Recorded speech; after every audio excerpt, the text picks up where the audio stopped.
제1차 세계대전의 상처가 아직도 깊게 남아있던 세상을 상상해봐. 축구는 이미 많은 곳에서 사람들의 열정을 사로잡고 있었지만 세계 최고의 국가대표팀들이 한자리에 모여 실력을 겨룰 무대는 아직 존재하지 않았어. 바로 그런 시대적 배경 속에서 최초의 국가대표 축구 세계선수권 대회를 열자는 아이디어가 탄생했지. 그 꿈은 한 사람의 비전에서 시작됐어. 바로 피파 회장이었던 줄 리메였어. 그는 축구가 단순한 스포츠를 넘어 나라와 나라를 하나로 잇고 평화를 촉진하는 힘을 가진 도구가 될 수 있다고 믿었어. 1928년 네덜란드 암스테르담에서 열린 피파 총회에서 마침내 이 대회를 창설하자는 안건이 공식적으로 승인됐어. 그리고 2년 뒤인 1930년 그 꿈은 현실이 되었지. 개최국으로는 우루과이가 선정됐어. 작은 나라였지만 축구에서는 세계적인 강호였거든. 1924년과 1928년 올림픽에서 연속으로 금메달을 차지했고 그 해는 첫 헌법 제정 100주년을 맞이하는 뜻깊은 해이기도 했어. 개최국 선정은 결코 쉬운 일이 아니었어.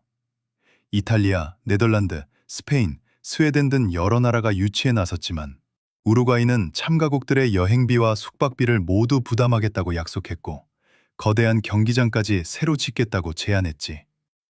세계 대공황이 시작된 시기였기 때문에 이 제안은 결정적인 역할을 했고 결국 다른 후보국들은 모두 유치를 포기했어. 예선은 없었어. 피파에 가입한 모든 국가가 초청을 받았지. 원래는 16개 팀이 참가할 것으로 예상됐지만 실제로는 13개 팀만 참가했어. 남아메리카에서 7개국, 유럽에서 4개국, 북아메리카에서 2개국이었어. 당시 대서양을 건너는 항해는 시간도 오래 걸리고 비용도 매우 비쌌기 때문에 많은 유럽 국가들이 참가를 망설였어. 결국 피파 회장 줄 리메가 직접 벨기에, 프랑스, 루마니아, 유고슬라비아를 설득했고 이 네 팀은 제노바에서 출항한 콘테 베르데오를 함께 타고 우루과이로 향했어. 줄 리메도 새로 제작된 우승 트로피를 들고 같은 배에 올랐지. 모든 경기는 수도 몬테비데오에서 열렸어. 경기장은 포시토스 경기장, 그란 파르케 센트랄, 그리고 가장 상징적인 센테나리오 경기장까지 총 3곳이 사용됐어. 건축가 후안 안토니오 스카소가 설계한 센테나리오 경기장은 약 9만 명을 수용할 수 있었고 줄리메는 이곳을 축구의 성전이라고 불렀어. 하지만 공사 도중 계속된 폭우 때문에 완공이 늦어졌고 초반 경기들은 다른 두 경기장에서 먼저 치러졌어. 대회는 1930년 7월 13일에 막을 올렸어. 이날 월드컵 역사상 첫 두 경기가 열렸는데 미국이 벨기에를 3대0으로 꺾었고 프랑스는 멕시코를 4대1로 이겼어.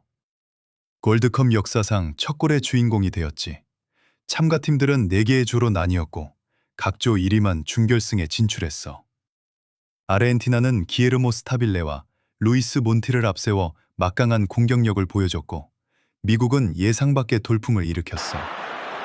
유고슬라비아도 인상적인 활약을 펼쳤고 개최국 우루과이는 국민들의 기대를 한몸에 받으며 우승 후보로 평가받았지. 이번 대회에는 재미있는 이야기들도 많았어. 루마니아와 페루의 경기는 관중이 약 300명밖에 되지 않아 월드컵 역사상 가장 적은 관중이 찾은 경기 중 하나로 기록됐어. 우루과이 골키퍼 안드레스 마살리는 통금 시간을 어겨 대표팀에서 제외됐고 대회 전체에서는 모두 70골이 터져 경기당 평균 약 4골이라는 놀라운 기록이 나왔어.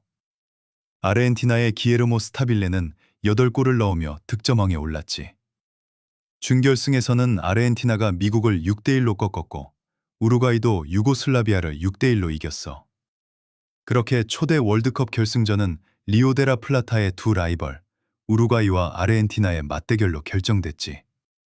1930년 7월 30일 센테나리오 경기장에는 6만 8천 명이 넘는 관중이 모였어.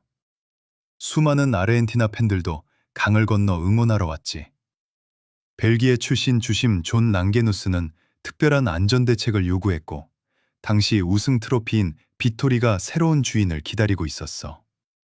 우루과이는 전반 12분 파블로 도라도의 선제골로 앞서 나갔지만 아르헨티나는 카를로스 페우셀레와 기에르모 스타빌레의 연속골로 전반을 2대1로 마쳤어. 하지만 후반전 우루과이가 반격을 시작했어. 페드로 세아가 동점골을 넣었고 산토스 이리아르테가 역전골을 터뜨렸어.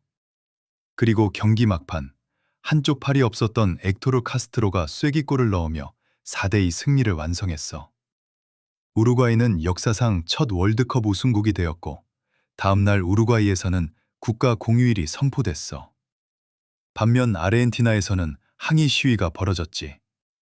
참가국이 단 13개뿐이었고 모든 경기가 한 도시에서 열린 작은 대회였지만 이 첫 번째 월드컵은 오늘날 세계 최대 스포츠 이벤트의 출발점이 되었어.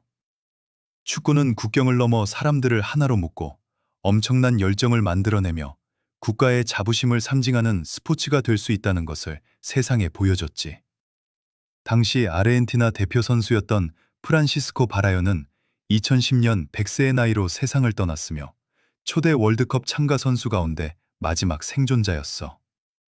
우루과이는 단순히 첫 번째 우승을 차지한 것에 그치지 않았어. 작은 나라라도 세계적인 대회를 성공적으로 개최할 수 있다는 사실을 증명했지. 그리고 1930년과 줄리메가 남긴 유산은 지금도 이어지고 있어.